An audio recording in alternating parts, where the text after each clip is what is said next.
After the death of Moses, remember Joshua leads the people into the promised land. They go in and conquer Canaan. It's then that Joshua dies, and then we come to the book of Judges, where it's all about God setting up these leaders over the nation, not kings, which then leads us to the time of the prophet Samuel. Then all the elders of Israel gathered themselves together and came to Samuel unto Ramah, and said unto him, Behold, thou art old, and thy sons walk not in thy ways. Now make us a king to judge us like all the nations.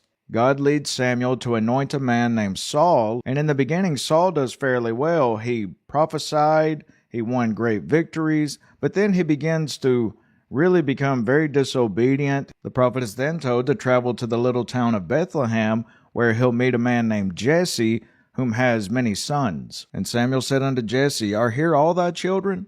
And he said, There remaineth yet the youngest, and behold, he keepeth the sheep. And Samuel said unto Jesse, Send and fetch him. And the Lord said, Arise, anoint him, for this is he. And the Spirit of the Lord came upon David from that day forward. But the Spirit of the Lord departed from Saul, and an evil spirit from the Lord troubled him.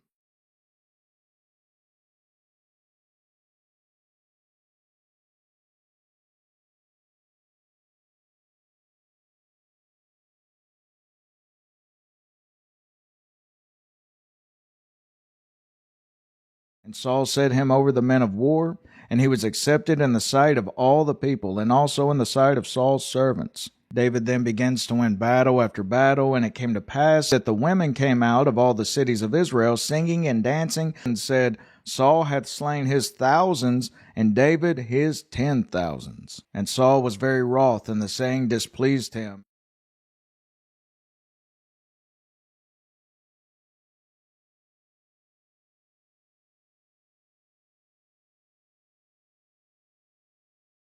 Second Samuel 11 tells us how David then walks out on the roof of his palace while all of his men are at war.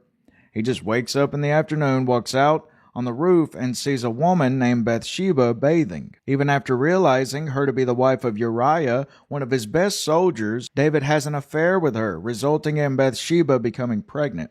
David then conspires to have her husband Uriah killed in battle, almost immediately marrying the pregnant Bathsheba afterwards.